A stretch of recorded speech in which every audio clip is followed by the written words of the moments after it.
Mula pa noong 1948, lubos na naibabahagi ang mabuting balita ni Hesukristo sa mga Pilipino sa ating bayan at maging sa mga nasa ibang bansa tungo sa Far East Broadcasting Company Philippines. FEBC Philippines, hanggang marinig ng lahat. This is your community radio, 1116 DXAS, communicating Christ in our world. Mga usapang pampamilya at mga usapin ng tamang pagpapasya. Abay, sasaan ka pa? E di siyempre, dito ka na makinig sa Family Matters.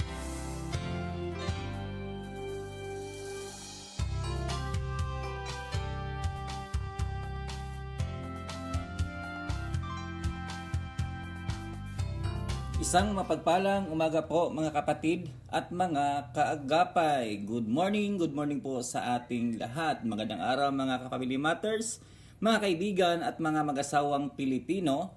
Saan man kayo naroroon. Welcome to the Family Matters #Wednesday edition. Ang programang nagdadala ng pag-asa, saya at pananampalataya sa bawat tahanan. Mga ka-Wednesday, it's the first Wednesday of February. And you know what that means. Ang pag-ibig is in the air. Ako po ang inyong lingkod, Kuya Jerry. At ako naman po si Ate Love. Samahan niyo kami para sa isang oras ng kwentuhang pampamilya and welcome sa ating #Wednesday edition. Kaya whether you're stuck in traffic, kayo po ba'y nagluluto ng agahan, no? Ng breakfast or just relaxing sa inyong mga bahay kasama ang inyong asawa, we are so glad you're tuning in today. Ayan. Mga kapatid, February is often called the love month. Diba, Ate Love? Pero dito sa ating programa, we want to go beyond the flowers and chocolates. We want to talk about the kind of love that stays strong even when the kilig fades. Ayun. Diba, Ate Love? Yes. Isang interesting topic na naman natin ang pag-uusapan sa umagang ito. Especially this month, no? Sabi mo nga kanina, Kuya Jerry, nasa first Wednesday tayo of February. And we celebrate Love Month. Ayan. Sabi pa nga nila, Ate Love, Feb-ibig. Yes. Ayun. Kaya sali po kayo sa ating kwentuhan. Mag-text lang sa 0916-296-6625 o sa 0998-844-1410. At pwede din kayo mag-comment sa ating Facebook page. Live na live po tayo sa umagang ito. I-search lang ang 1116 DXAS, your community radio. And ka-Family Matters, tell us what you think dahil dito po sa Family Matters ang inyong feedback ay napakahalaga sa atin. Kaya po may maiksing survey kami sa inyo na ipapakiusap na maaari niyong sagutan. Pakiscan lamang ng QR code para madaling ma-access ang ating survey form o maaaring i-click ang link sa ating Facebook live stream. Malaking tulong po ito para mapatuloy nating mapagbuti ang ating mga programa. Aabangan po namin ang inyong mga feedback. Kaya sa umagang ito, Kuya Jerry, bago tayo dumako sa ating topic na pag-uusapan ay simulan muna natin ang ating Bible verse, ang ating programa sa pamamagitan ng Bible verse. At ito ay matatagpuan sa New Testament coming from the book of Matthew, chapter 7, verses 24 to 25. At ang sabi dito sa New Living Translation, anyone who listens to my teaching and follows it is wise, like a person who builds a house on solid rock. Though the rain comes in torrents and the flood waters rise and the winds beat against the house, it won't collapse because it is built on bedrock. Ayan. At dito naman sa ang pulong sa Diyos, Mateo 7, versikulo 24 hangtod 25. Busa ang bisan kinsa nga naminaw og nagatuman sa akong mga gitudlo. Sama siya sa usa ka taong maalamon nga nagtukod sa iyang balay diha sa bato. Bisan pa og mubundak ang ulan, musaka ang tubig ug muhuros ang kusog nga hangin, miana nga balay dili gayud kini malumpag tungod kay gitukod man kini sa bato. At dito naman sa magandang balita, Biblia, sa San Mateo Kapitulo 7, versikulo 25 hanggang 24 hanggang 25. Kaya naman, ang bawat nakikinig at nagsasagawa ng aking mga salita ay katulad ng isang taong matalino na nagtayo ng kanyang bahay sa ibabaw ng bato. Umulan man ng malakas na hangin at hindi nagiba ang bahay na iyon dahil nakatayo sa ibabaw ng bato. Yes, alam mo Kuya Jerry, ito'y isang parable. Yes. No? This is the parable of the wise and foolish builders, na ito yung sinasabi ni Jesus sa atin. Kasi dati, no, kapag kasi Jesus ay nagtuturo, dinadaan niya ito sa parable para mabilis lang natin pong maintindihan. So it is a short illustrative story Jesus used to teach a spiritual truth, no, even though it's brief and doesn't begin with the kingdom of heaven, is like yung mga ganun ba na sinasabi ni Jesus, but it still fits the definition of a parable. Ito isang parable na sinasabi dito ni Jesus, na sa ibang version nga sabi dito, therefore everyone who hears these words of mine, ang sabi ni Jesus, no, and puts them into practice is like a wise man who built his house on the rock. The rain came down, the streams rose, and the winds blew and beat against. Ayan, napakaganda nga Ate Love ng ating Bible verse. Yes. At ito ay makukonect din natin sa ating topic sa buhay mag-asawa. Alam mo ba Ate Love na ang Bible verse na ito, kung ating po mai-connect sa buhay mag-asawa, ito ay nagbibigay na meaning, no? Sa talatang ito, nagbibigay si Jesus ng isang paghahambing sa dalawang klase ng tao. Ang pinagkaiba nila ay hindi sa materyales na ginamit nila, kundi sa pundasyon kung saan nila itinayo ang kanilang bahay. Una, makikita natin ang matalinong tagapagtayo or built on rock. Ito ang tao hindi lang nakikinig sa salita ng Diyos, kundi isinasabuhay ito. Ang bato o rock dito ay ang Panginoon at ang kanyang mga turo. Ang bagyo naman at Love or the storms, pansinin niyo mga kapatid sa verse, parehong nakaranas ng ulan, baha at hangin ang dalawang bahay. Ibig sabihin kahit gaano tayo kabait o kakristyano, darating at darating ang pagsubok sa pagsasama. Kaya naman ang resulta, ang bahay na naisa ibabaw ng bato ay hindi nagiba. Hindi dahil hindi ito nabasa o nahanginan, kundi dahil matibay ang kinakapitan nito sa ilalim. Ayan, paano natin ito may connect sa ating buhay mag-asawa? Number 1 dyan, nakita natin ang love ay hindi lang feelings. Ito ay connection. Sabi sa verse, ang matalino ay ang taong gumagawa o sumusunod. Sa marriage life, at love, sa ating mga nakikinig ngayon, hindi sapat na sinabing mahal kita. Ang tunay na pundasyon ay ang paggawa ng tama kahit mahirap, pagtitimpi kapag galit, pagtulong sa gawaing bahay, at nagsisikap na magbago para sa asawa. Yes. Pangalawa naman, asahan ang unos, no? Hindi perpekto ang buhay mag-asawa at love. Meron at meron talaga yung mga problema. Yan ang storms. Paano natin to mag-connect? Huwag magulat kung may away o problema. Normal yan. Ang tanong ay, saan nakatayo ang inyong marriage? Kung nakatayo lang ito sa kilig o yan sa buhangin or sun, kapag nawala ang kilig, naman yung panahon at tila, mawala man yun na magkadugay, no? Gumuho ang relasyon. Pero kung nakatayo ito sa commitment niyo sa Panginoon, or sa English, tinatawag na rock, kahit may bagyo, intact pa rin kayo. Yes. Yun ang sinasabi dito, ini-encourage ng salita ng Diyos, no, na maging matibay talaga tayo. No? Yes. And our foundation, at alam naman natin yan, at kasama yan sa pag-uusapan natin maya-maya, ang ating pundasyon po ay si Kristo lamang. Yes, Kaya totoo. napakahalaga na nakasentro at nakatuon tayo sa kay Kristo lang at ang ating mga buhay mag-asawa.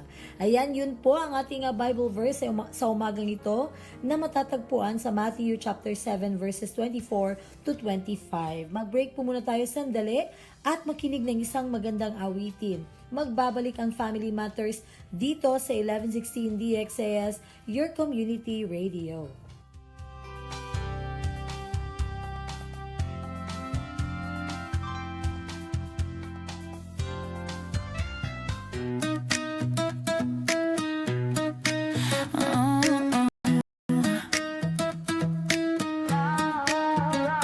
Be on the cover, be on the page. A message that lives for every age. Don't just read it, do what it says. Follow Jesus every day. As we read it, as we pray, as we obey, we will grow, grow, grow, grow, grow. Discover, experience, amazing scripture, God's living word, changing the world. Discover, experience, amazing scripture, God's living word, changing the world. Be on the cover, be on the page. A message that lives for every age. Don't just read it, do what it says. Follow Jesus every day. As we read it, as we pray, as we obey, we will grow, grow, grow, grow, grow. Discover, experience, amazing scripture, God's living word, changing the world. Discover, experience, amazing scripture, God's living word, changing the world. It's a map, it's a lamp, it's a light, it's a sword. This is God's living word. As we read it, as we pray, as we obey, we will grow, grow, grow, grow, grow. Discover, experience, amazing scripture, God's living word, changing the world. Discover, experience, amazing scripture, God's living word, changing the world. Let us discover, experience, amazing scripture, amazing scripture, scripture.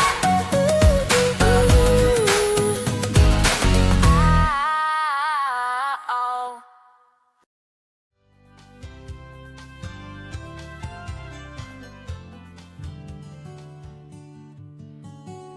1116 DXAS, your community radio. Kasama sa araw-araw, kakwentuhan, kaagapay, kaibigan, kabarangay. Ito ang radyo mo. 1116 DXAS, your community radio.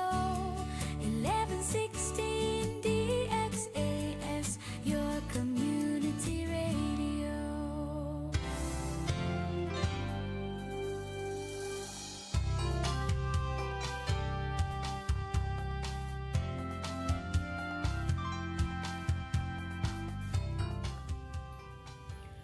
Kayo pa rin ay nakikinig sa 1116 DXAS Radyo Komunidad. Ito po ang programang Family Matters at kami po ang inyong mga kasama, Ate Love. At Kuya Jerry.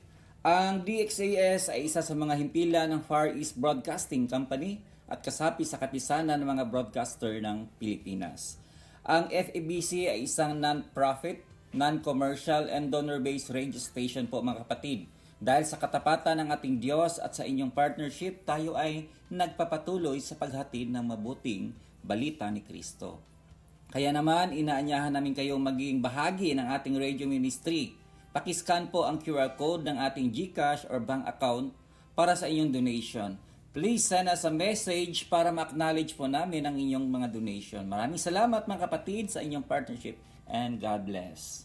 Ayan, God bless po sa inyong lahat. And dito na tayo dumako sa Yes. ating pag-uusapan sa umagang ito, Kuya Jerry. Ayan, totoo yan, Ate Love. So mga ka-Family Matters, alam nyo, Ate Love, sa ating mga tagapakinig ngayon, kapag usapang February, ang daling ma-carried away sa mga hugot. Di ba naman yun yung mga mugawas ng mga hugot at Yes. love, no? Kahit saan. So, sa mga red roses at sa mga sweet na posts sa social media. Di ba? Tinood at love, Yes. no? So, it's easy to feel the love when everything is going well. Kaya nga, napaka-importante nung binasa nating Bible verse kanina about building on the rock. Kasi sa totoo lang at love, mga kapatid, feelings are line sand. Paiba-iba. Murabag ka nang saraplit sa baybay, no? Kung sa gani ang dagan sa balod, ang puro mapud sa sand, Yes. lailahi siya. Paiba-iba. Gumagalaw. Kung sa kilig lang tayo aasa, mga kapatid, nako, baka gumuho agad ang ating bahay pagdating sa problema. Yes, tama ka Kuya Jerry. Kaya naman sa umagang ito ay pag-uusapan natin the blueprint of love. Nako, napakaganda ng ating topic sa umagang ito, no?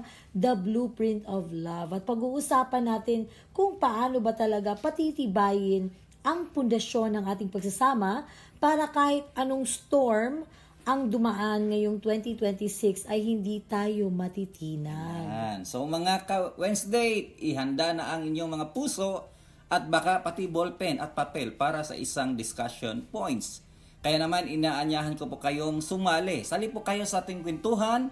Mag-text lang sa 0916-296-6625 o sa 0998-844-1410 o mag-comment sa ating Facebook page.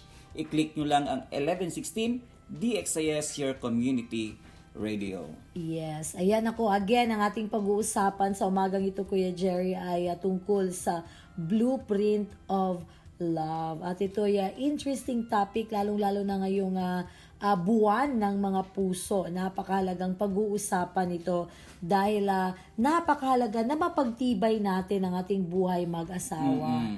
No, ang pagbuo ng marriage ay parang pagtatayo ng isang bahay. Yes. Sabi natin kanina sa ating Bible verse sa Matthew chapter 7 verses 22 to 25. Hindi sapat ang basta-bastang spark, no, o kilig lang. Hindi yan sapat para sa atin. Kailangan natin ng matibay na plano. Yes, No? oo. Kapag tayo po ay nag-aasawa, lalong-lalo na sa mga newlyweds dyan, no? Naku, hindi po sapat na puro kilig lang tayo at wag natin i-expect na ang pag-aasawa ay sabi nga nila parang fairy tale. Oo. Naku, marami po talaga tayong pagdadaanan at napakahalaga na magkaroon ng matibay na plano. Sa biblical context naman, no, itong blueprint of love ay magsisiguro na ang pagsasama nyo ay hindi lang basta-basta surviving. No? Yun bang, bahala na niyo, basta kayo makasurvive lang ko kaning kinabuhi nga kami yun. Oo, makalingkawas lang Makalingkawas sa mga lang. adlaw-adlaw. Yes, or di kaya, problema. sige na mo, go na kuhanin kami yun, basta lang yun na makatabang na ako mo provide no, sa akong mga ginikanan. But alam mo mga kapatid, ka-Family Matters, ito'y thriving. Ganun dapat ang buhay mag-asawa. Hindi lang surviving, no? Na when we say surviving, ka na mag-survive na lang nimo nga, ka nang bahala na lang, marka bahala. No? Bahala na But si Matman. thriving, yun bang kana naning kamot pud mo nga kana ma-workout gyud ang inyong marriage. Yes. Kaya naman sa umagang ito, narito po ang mga punto na ating pag-uusapan kung paano ba natin how do we build our marriage on the rock. And marami mga punto, no, mga tips nating malalaman sa umagang ito at mas maganda talagang malaman kung ano ba talaga yung mga plano ng Panginoon sa buhay nating mag-asawa. Ayan. Ang una-una po nating tatalakayin, mga kapatid, di ba sa bahay at tilab, may windows yan. Yes. May mga bintana. So, ang windows po, mga kapatid, ito ay nagsisimbolo sa consistent communication. Yes. Alam mo ba, ang isang bahay at tilab sa ating mga masugid na taga-subaybay, ang bintana ang dinadaanan ng liwanag at sariwang hangin. Yes. Di ba? Oo. Totoo yan. Kaya nga, importante yung bintana sa bahay. Kapag nakasara o natatakpan ang bintana, nagiging madilim ito, kulob, at mabaho sa loob. Sa marriage life, ang communication, yan ang simbolo ng bintana. Ito ang paraan para makita natin ang nilalaman ng puso ng bawat isa. Kaya naman, importante mga kapatid, ang consistent communication dahil it's a daily habit. Yes. Hindi lang kung kailan may kailangan pag-usapan o kung kailan lang may problema. Ito ang patuloy na pagpapalitan ng ideya, pangarap, at kahit yung mga simpleng detalye ng inyong araw. Yes. In other words, Kuya Jerry, ang window, so ang bintana no na tinutukoy dito, ito yung nagre-represent ng transparency. Yes. No, sa buhay mag-asawa. Kasi nga sinasabi consistent communication. Yes. When we say hindi lang sapat na komunikasyon lang. Kasi maaaring merong komunikasyon pero hindi consistent. Yes. Ang sinasabi dito, consistent communication which represents transparency and the flow of information sa loob ng bahay, no? Kung sa tingnan naman natin sa biblical context, Kuya Jerry, ang sabi dito ng Book of James chapter 1 verse 19 na dapat tayong maging quick to listen, Yes. slow to speak, and slow to become angry. Yun yung maganda sa isang buhay mag-asawa no, na meron tayong mga katangian na ito na yun bang mabilis tayong makinig. Yes. No? And yun, the way din tayo magsalita is malumanay naman, slow. No? Yun yung ibig sabihin nito. At ang communication na sa buhay mag-asawa, mga ka-family matters, no?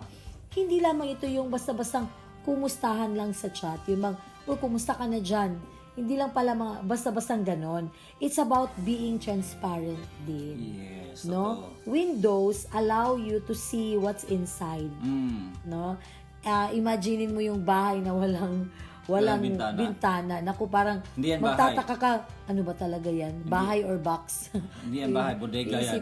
Iisipin mong gano'n, no? Oo. Kaya, yung windows or bintana, it allows you to see what's inside. Kaya, huwag kayong magtago ng sikreto. Or huwag tayong magtago ng mga dark corners. Sabi pa nga dito, keep the windows open through honest conversations so that the light of truth can keep the relationship fresh and healthy. Ito naman talaga yung goal natin sa buhay mag-asawa, Kuya Jerry, na yun bang healthy at saka fresh palagi.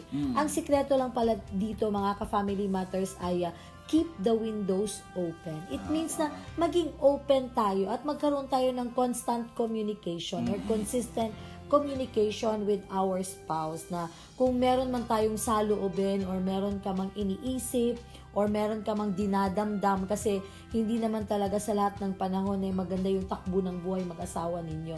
May mga panahon talaga na tinetest tayo, no? At saka andyan talaga yung conflict. Pinag-uusapan natin yan dito sa Family Matters na meron talaga ang conflict sa buhay mag-asawa. Ang maganda dito, meron kang consistent communication. Yes, kasi alam mo importante kung ano yung effect kung consistent yung communication ninyo, Kuya Jerry. Alam mo yung kahit sa tingin mo, alam mo na yung kahit sa tingin pa lang, alam mo na yung nararamdaman niya. Yes. No, kasi may connection. It builds connection. And not only connection but strong connection. Yan, totoo yan, Ate Love. So dito natin makikita ng gaano kaimportante ang window sa isang bahay. Oo, totoo. At yan din sa buhay relasyon, Ate Love. Gaano kaimportante ang consistent communication. No, sa iba nga dito, maganda yung sinabi mo kanina, Ate Love, may idagdag ko lang din konti, no? Yung daily check-in, yung nagkukumustahan Yes, talaga, totoo. no? Kahit 15 minutes lang bago matulog o habang nagkakape sa umaga. Kumustahan, no? And nabanggit mo rin kanina na listen to understand, not to reply. Ano ba to? Yes. Ang bintana ay two-way. Hindi lang ito para ikaw ang makita, kundi para makita mo rin ang nasa labas. No, listen to your spouse's heart, hindi lang sa kanilang sinasabi. Yes. Hindi kasi talaga enough na makinig ka lang, Kuya Jer. Kasi maaari kasing makinig ka lang, no? Pero hindi mo naman talaga iniintindi yung nararamdaman ng iyong partner.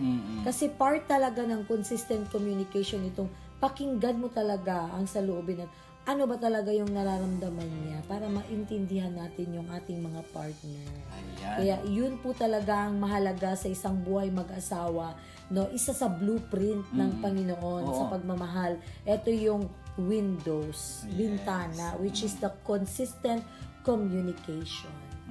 Ayan. So mga ka-Wednesday, baka naman ang mitana ng inyong pagsasama ay matagal nang nakasara at maalikabok na.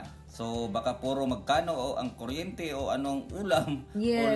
ang kanabay nga na lang. Baka ganun na lang yung Oo. way of communicating So, nun. O ano lang nangyari sa bills natin ngayon? Magkano ba? Yung mga ganun Oo. na So lang. ngayong Love Month, no, buksan nating muli ang mga bintanang ito. Don't be afraid to vulnerable. No, ang liwanag ng katotohanan at tamang komunikasyon ang maglalaya sa dilim ng pagdududa sa inyong relasyon. So buksan ang mga bintana po. Yes, yun ang unang-una, no? The windows, which is a consistent communication. Ayan, yun ang pangalawa naman tayo, Ate Love, dito sa the roof. Kung may bintana, may bubong. bubong. So, ano ba tong simbolo ng the roof? Ito ay ang radical forgiveness. Yes. So, ang bubong po mga kapatid ang nagsisilbing proteksyon ng bahay. Tanawar ko na Ate Love kung walay atok. No, unsay may tabo kung ulam mga basa jud mo, no? Yes. So, ito ay proteksyon ng bahay laban sa init ng araw at bugso ng ulan. Sa isang relasyon, mga kapatid, ang radical forgiveness ang ating bubong. Bakit? Bakit radical? Dahil ito ay pagpapatawad na hindi naghihintay ng kapalit. Totoo. Ano na ibig sabihin ng radical? Kana bang wala kay gihangad unsay ibalos sa imuha. So, yung padiri hindi nagbibilang ng pagkakamali at higit sa lahat ito ay pagpapatawad bago pa man humingi ng tawad ang kabila. Yes, kahit na hindi pa siya nagsasabi ng kanyang sorry, no? Deep in your heart, pinatawad mo na. Yun pala yung radical forgiveness. Kaya naman kung walang bubong sa bahay, unsa yun mahitabo? Anong mangyayari mga kapatid? Masisira ang mga gamit sa loob. Ganon din sa marriage. Kung walang kapatawaran, unti-unting sisirain ang bitterness o pait ang inyong pagmamahalan. Totoo yan, Kuya Jerry. Dahil nga sa buhay mag-asawa, Kuya Jerry, ito tinatawag na storms, no?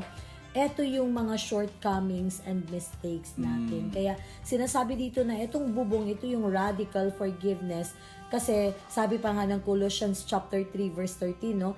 Forgive as the Lord forgave you. No? Tinatawag itong radical forgiveness kasi hindi ito madali. Oo. It's a choice, no? Kung walang bubong ng patawad, sabi mo nga kanina, papasok ang tulo ng bitterness Yes. at resentment hanggang sa mabulok ang loob ng bahay. Nga na dyan, sa literal at tilang, nga na dyan mahitabo. Yes, sa Tanawar ko balay, na, oo.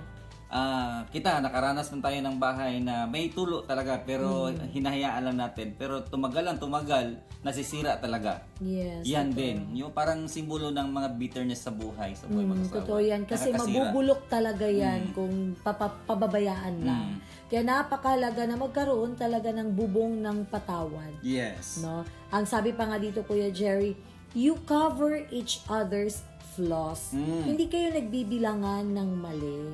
No? Sa halip, pinoprotektahan nyo ang isa't isa mula sa init ng galit. Yun pala ang halaga ng bubong at ng radical forgiveness. Kasi yun bang wag kang maghintay na magsusorry siya. No, wag mong hintayin na magsusorry siya. Deep in your heart, patawarin mo na. And then yung isang partner naman din, no, wag mong abusuhin din. Kumbaga ayo abusari nga kana bang always na lang siya mag-forgive, ikaw po always na lang pug ka maghimo og mistake, always na lang pug ka magpasakit niya. No, you should do something. You should kana bang imo pong i-desire sa imong heart nga paningkamutan nimo nga dili ka maka-hurt ba sa feeling sa imong partner. Ayan. Napakaganda Ate Lang. Kaya naman sa ating mga tagapakinig, mga ka-Wednesday, baka naman tulo na ang bubong ng inyong pagsasama. Yes. Kanabag, daghan na kay buslot ang inyong bubong. So dahil sa mga hinanakit na matagal nyo nang kinikinkim. So ang pagpapatawad ay hindi nangangahulugang tama ang ginawa ng asawa mo, kundi pinipili mong huwag hayaang sirain ng galit ang inyong kinabukasan. So ngayong Love Month po, ibaba na ang pride Yes. at palitan ito ng grace. Tandaan, we forgive because God first forgave us. Yes, yun totoo yan Kuya Jerry, no, na napakaganda kung marunong tayo mag-forgive sa isa't isa. Alam mo Kuya Jerry, mahirap Mahirap, pero alam mo yung tinuturo yan sa atin ng Panginoon. Kaya i-practice talaga natin, no, not only sa ating mga kapatid or mga kapamilya, kundi lalong-lalo na sa ating asawa. Ayan, totoo yan, Ate Love. So yun po ang ating pangalawa na, ang daro. Yes. No? Kaya tingnan natin ang simbolo ng daro po mga kapatid. Ito ay ang unsa ni siya, radical forgiveness. Bisag dili pa siya mga ipasaylo sa imo, imo nang ipasaylo. Oh, di ba? Mao na yung ana. At punta na tayo sa ating pangatlo, Ate Love. Ano ba tong pangatlo? Di ba ang isang bahay napakagandang tingnan kung may garden. Yes.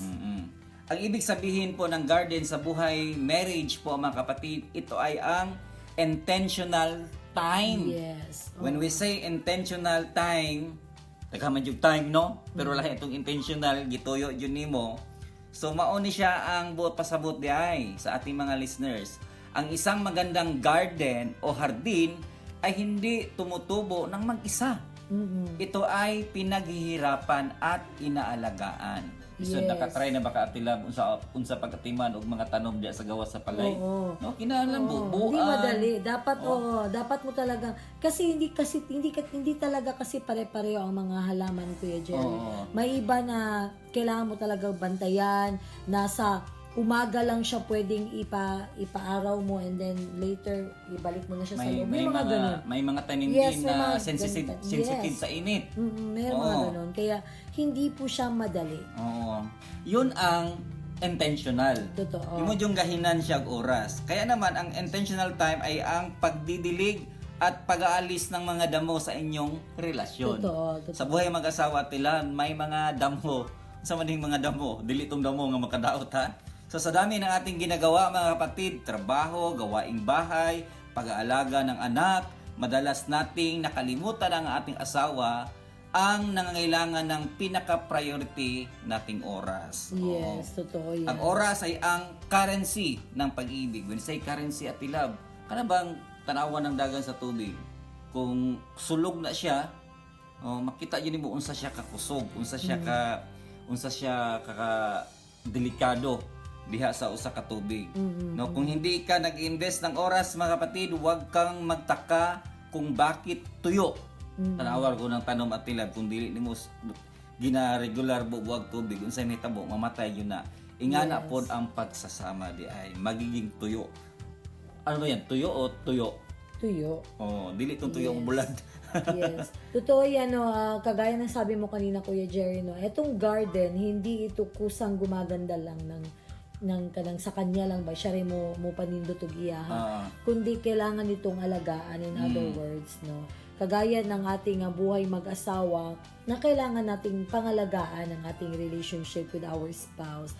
Kagaya ni King Solomon, no, alam mo itong anong nangyari book kasi? of Song of Solomon, Kuya Jerry. Ito'y pinapakita ang intentional pursuit at pag-cherish ni King Solomon sa kanyang asawa. Yun bang ang ganda ng mga words na sinasabi niya doon na your love, yung pagmamahal niya, yung pagde-describe niya ng kanyang asawa doon ng isang babae doon sa Doon niya in-express book. yung love niya. Yes, at kung paano niya pinursue ang pagmamahal sa isang asawa. No, sa buhay mag-asawa, marriage requires maintenance. Kagaya ng garden. Kaya nga sabi dito ang garden, ito yung tinatawag nating intentional time kasi pinaglalaanan talaga natin yan ng panahon. Kagaya ng buhay mag-asawa, no, it requires maintenance. Ang intentional time ay ang pagde-date at pag-uusap ng walang distraction. No? Ito yung yun pang kahit sa isang week, meron talaga kayong quality time, nagde-date talaga, gawin siyang intentional. Yes. Paglalaan ng panahon. No, if you don't spend time together, tutubo ang mga damo, Yes. yung mga weeds, Kung mapasagdan. o damo ng pagkalayo ng loob. You're yan drifting apart na. Yun yung ganun. Kaya napakalaga na meron kayong spending time together. Yun bang gawing intentional ang inyong pagsuspend ng time together. Kaya naman, you have to keep planting seeds of Yes. affection, kayong dalawa, no? And romance, para manatiling buhay at makulay ang inyong pagsasama. No? Kinakailangan nyo talagang magkaroon ng exciting palagi, exciting yung buhay mag-asawa ninyo, magkaroon ng affection sa isa't isa. Yun bang lagi mong tingnan kung ano yung bago, or di kaya lagi mong punahin ang partner mo. Kagaya ng pagsasabi mo sa kanya, wow, ang gwapo mo naman ngayon. Yung mga ganun, wow, ang ganda naman ng suot mo ngayon. Wow, ang ganda mo naman. Or di kaya kahit simpleng, wow, ang galing mo palang magtugtog ng gitara. Kahit alam mo na ginagawa niya na yan. Kahit alam mo na ganun na siya. Pero yun bang palagi mo siyang sinasabi. Yes. Para to keep the romance na manatiling buhay. To keep the romance alive. Yon ang dapat nating gawin at ilaw, no? Yes. Yung may intentional time Totoo. talaga. Oo. Kumbaga, lang tulad natin to sa garden. Na kung ang garden di ay dapat din siyang atimanon. So mga kapatid, no, mga ka-Wednesday, hindi lang kailangang mahal ang pag-alaga ng inyong garden. Na dili di na bunggang-bungga jud. So ang kailangan lang ay effort, no? Ang relasyon ay hindi na nadidiligan ng banding at tawanan ay unti-unting namamatay. Sa Yes. kinabuhi po dahil sa mag-asawa at tilab, kanang garden, may tulad natin sa relasyon, so kailangan diya ang banding at tawanan. So ngayong February mga kapatid, no? Wag lang tayong magbigay ng bulaklak. Dili mo tayo ingon nga di na kailangan ng bulaklak. So dili lang tayo ingon nga mag-focus lang tayo diya na pinitas sa ibang garden. Oo. Siguraduhin natin ang sarili nating garden sa loob ng tahanan ay malago at hitik sa pagmamahalan dahil binibigyan natin ito ng oras. Yes. Maglaan ng panahon, sadyain talaga ang paglaan ng panahon at oras sa iyong buhay mag-asawa, no? Hindi ako naniniwala na may busy. Wala talagang busy kapag ka maging intentional tayo. Yan, totoo yan at tilag. Kaya so maglaan tayo ng kahit 15 to 30 minutes. At yan ay makakaya yan sa tulong ng ating Panginoon. Ayan po mga kapatid, ang ating Pangatlo. Yes. Yan. So, dito na tayo sa ating panghuli. No? Isa sa mga importante, mga kapatid, itong foundation. Ang pundasyon po. Ang foundation po, mga kapatid, ito ay si Kristo. Christ-centeredness. So, alam mo ba, mga kapatid, ang pagtatayo ng bahay, ang pundasyon, ang unang ginagawa at ito ang pinakamalaga kahit ito nakikita sa labas. Yes. Ang Christ-centeredness ay ang paglalagay kay Kristo bilang sentro ng inyong pagsasama. Tanawar ko natin lang kung maghimog balay, kung maghimog blueprint. Ang engineer, mabasa mo niya, unsay blueprint, design nyo sa panimalay. Usa na diya, tanawon nyo na ang pundasyon, ang haligi, unsa siya kadako, unsa siya ka pila ka andana ang tukuron, o magdepende yun na sa pundasyon. Yes. So sa buhay mag-asawa, mga kapatid, importante talaga ang pundasyon. Bakit? Dahil ang tao ay nagbabago, ang emosyon ay kumukupas, at ang pera ay nauubos. Pero si Kristo ay the same yesterday, today, and forever. Ano ang pundasyon? Yung bato. Ang simbolo sa bato, si Kristo. So hindi siya nagbabago po. So ito ang dapat nating tandaan, no? Kahit anong yanig ng mundo, yan ang problema sa kalusugan, relasyon o pera, mananatiling nakatayo ang inyong marriage dahil hindi ang sarili ninyong lakas ang pinaghahawakan ninyo, kundi ang lakas ng Panginoon. Yes, totoo yan. Kaya napakalaga na strong ang inyong foundation kasi kung ang base ninyo ay weak, ang buong bahay talaga ay maguguho yan. Oh, nabay-balay nagtukod nga walay pundasyon. Ang guban ana tila try. Yes. Kanang diretso ra bitaw connect ang mga kuan wall. Pero tanawa kung maabot ang mga kusog nga hangin, linog. Yes. Maguba yun na, delikado. Managiingon karon na tila mga substandard yan ang tawag ngayon. Pero kung ang pundasyon talaga ay matibay, sinunod yung blueprint, nako kahit anong lakas ng hangin, lindol, hindi yan masisira. Yes. Magigiba. Kagaya ng matalinong tao, no, na nagtayo ng bahay niya sa ibabaw ng bato, na yun yung makikita natin sa Book of Matthew, chapter 7, verse 24-25, no, na yung bahay niya itinayo niya sa ibabaw ng bato, na kahit bumagyo o bumahaman, hindi ito magigiba. Oo. Kasi napaka-strong ng foundation. Alam mo, Kuya Jerry and sa ating mga ka-family matters, ang foundation po ng buhay mag-asawa ay hindi ang inyong pera. At hindi rin Totoo. ito yung itsura ninyo o compatibility. Kumbaga ba, bahalag ka ng kuan, basta kay gwapa-gwapa ta mo, nang importante kita mag-asawa, o di kaya, dili importante nga ka ng maayo itong kuan, relationship with each other, basta kay dagan tag kwarta. Oo. Yung mga ganun. Hindi pala. Dapat si Christ ang sentro. It means both of you are submissive to God's word. Yes. Kayong dalawa talaga. Kapag may away, no, hindi sino ang tama, ang labanan.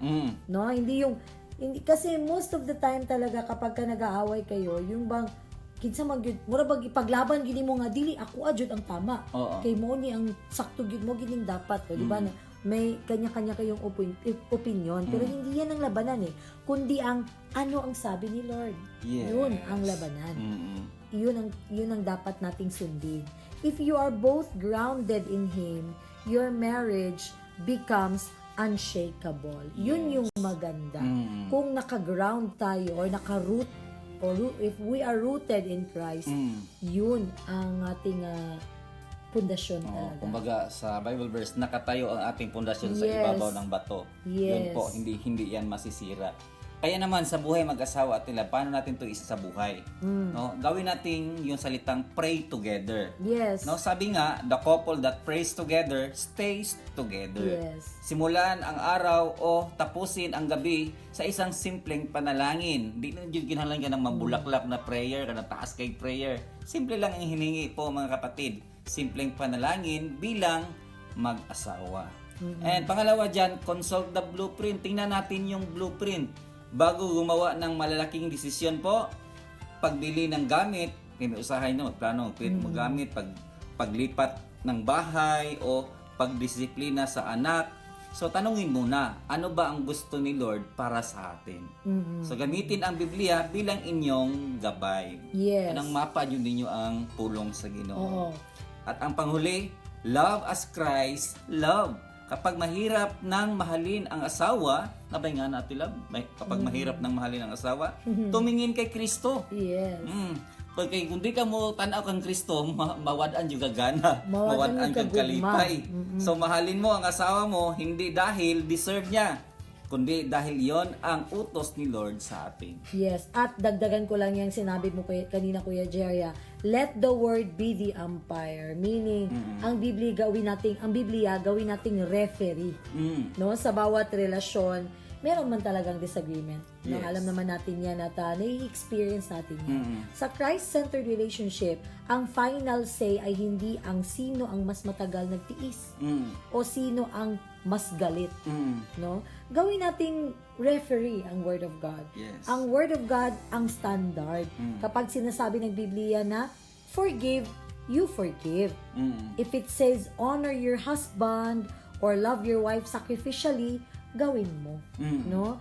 Kapag may conflict, tanungin ang sarili, ano ang response na mag-honor kay Lord sa sitwasyong ito instead of paano ko siya gagantihan. No? Yun bang unang-una nating isipin, no? Instead of isipin mo na ang sa may buhato na ko anibi para makabalos ko kay nasakitan gyud ko siyang giingon ka ganina. Makabalos juga. Yes, Oo. instead, no? Gawin mo itong yun bang paano ka kaya ako magre-response? Unsaon ako ni pagtubag ng kanang dili masakitan ako ang husband, Yes, dili in a masakitan nice ako way. ang wife. Oo. Always talaga dapat pala isipin 'yon na kapag ka may disagreement, wag nating ipakita. Wag kumbaga ba ayo ipatigbabaw imong kasuko. Kung nauna sa makajut nga unsaon nimo pag-respond nga kanabitawng dili ka masuko paminawon ug dili pud siya masakitan. Ganun pala dapat. Kaya napakahalaga na may word of God talaga tayo sa ating mga puso. Yes, totoo yan, Ate Lab. Kaya naman, mga ka-hashtag Wednesday, aanhin mo ang magandang bintana, yun ang communication, o malagong garden, yung banding, kung ang pundasyon mo naman ay buhangin. Useless itong tanan at tilad kung imong pundasyon nakatayo sa ibabaw ng buhangin. Pero dadating ang bagyo at baka gumuho lang ang lahat. So ngayong Love Month, higit sa lahat ng preparation, siguraduhin nating si Lord ang chief architect ng inyong tahanan. Kapag siya ang pundasyon, kahit anong lakas ng hangin, ang inyong love story ay mananatiling standing strong. Yes. And tandaan natin na ang isang matibay at Christ-centered na marriage ay hindi nabubuo ng magdamag. Oo, hindi yan overtime nagagawa or nabubuo. It is a lifelong construction project. Parang construction project yan na hindi lang yan kaya ng isang linggo. No, hindi sapat na alam natin ang plano. Kailangan nating hawakan ang martilyo at pako araw-araw upang itayo ang relasyong magbibigay puri sa Diyos. At narito ang mga huling mga paalala natin sa ating mga tagapakinig, no, sa bawat bahagi ng inyong tahanan.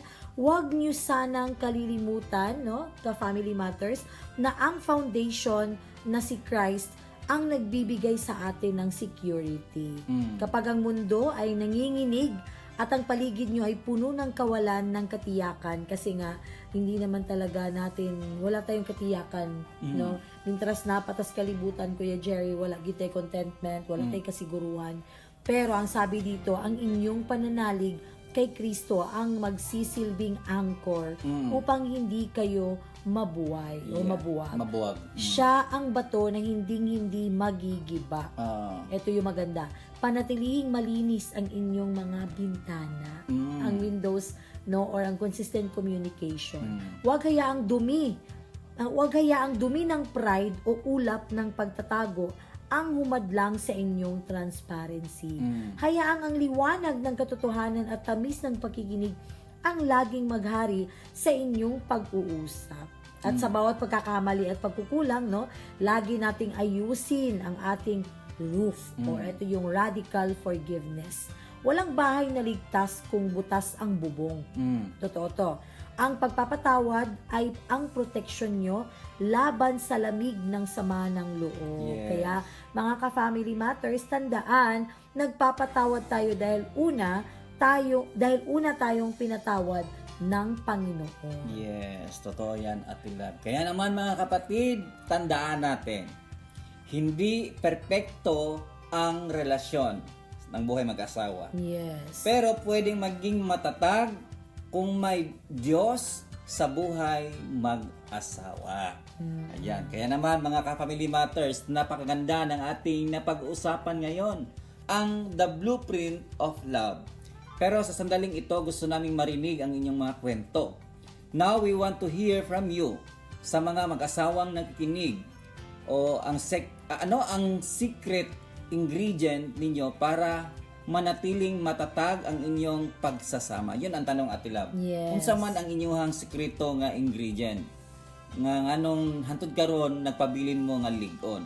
So pwede ninyo nang i-comment, no? I-comment niyo sa Facebook page or i-text sa ating numero 0916-296-6625 o sa 0998-844-1410. Ayan, tama ka dyan, Kuya Jerry, dahil sa bawat tahanan, may kanya-kanyang kwento ng pag-ibig at katatagan. Baka nga ang inyong karanasan ay makapagbibigay inspirasyon sa iba. Kaya share niyo po sa amin sa pamamagitan ng text o message sa ating Family Matters #Wednesday edition dito sa 1116 DXAS, your community radio. Ayan, at dito may konting encouragement tayo. Yes. Sa ating mga masugid, mga taga-subaybay, mga kapatid. Kaya naman sa mga mag-asawang medyo pagod o pakiramdam ay umuuga ang kanilang pagsasama, kaya ba nag-dry na, no? Don't give up. Hanggat ang chief architect natin ay ang Panginoon, may pag-asa pang maayos ang anumang nasira. Ayan, totoo yan. Kaya kapit lang, mga ka-Wednesday. Together with God, you can build a love that lasts a lifetime. Ayun po. At Ate Love, wala na tayong oras at Yes. dadako na tayo sa ating panalangin. Alam naman natin na marami tayong dapat i-pray. Lalo-lalo na sa month na ito, sa Yes, month of yes. February. Alam ko po na mayroon po tayong kanya-kanyang mga kwento sa ating buhay. Tayo po ay manalangin at manalig sa ating Panginoon. Panginoon, itinataas namin sa iyo ang bawat mag-asawang nakikinig ngayon. Mula sa mga bagong kasal hanggang sa mga dekada na ang inabot ng pagsasama. Lord, nananalangin kami na patatagin mo ang kanilang pundasyon. Kung meron mang mga bintana ng komunikasyon na matagal nang nakasara, naway buksan mo uli ito ng may katapatan at pagmamahal. Sa mga mag-asawang dumadaan sa matinding bagyo ngayon, mga problemang tila nagpapayanig sa kanilang pundasyon, palalahanan mo po sila na kapag ikaw ang kanilang bato, hindi sila guguho. Ibigay mo ang espiritu ng radical forgiveness sa bawat isa. Alisin mo ang pait, ang galit at ang pride sa kanilang mga puso at palitan mo ito ng iyong biyaya. Turuan mo po kaming maging intentional sa aming oras para sa isa't isa. Naway maging masigla ang bawat garden ng aming relasyon. Hitik sa tawa, pag-unawa at malalim na pagkakaibigan. At higit sa lahat, Panginoon, mananatili ka sa gitna ng bawat tahanan. Ikaw ang magiging gabay namin sa bawat desisyon at bawat hakbang. Pagpalain mo ang bawat pamilyang kinakatawan ng mga nakikinig ngayon. Naway ang Love Month na ito ay maging simula ng mas matibay at mas masayang pagsasama na nakasentro sa iyo. Sa pangalan ni Hesukristo naming Diyos. Amen. Yes, amen and amen. Maraming salamat po sa ating mga tagapakinig mula sa radyo at kahit sa ating Facebook page. Salamat din sa ating mga technicians kina Kuya Romel Paulino, Rolando Alfonso. Abangan ang susunod na programang Radyo Sin Kauman kasama si Otto Mubin. At tuwing alas 9:30 ng umaga, mula Lunes hanggang Sabado, mapapakinggan ang Family Matters. Muli kami po ang inyong mga kasama, Ate Love. At Kuya Jerry, Ang Family Matters ay kasama nyo sa pagtataguyod ng Pamilyang Pilipino. Magandang umaga po sa lahat. bye-bye and God bless.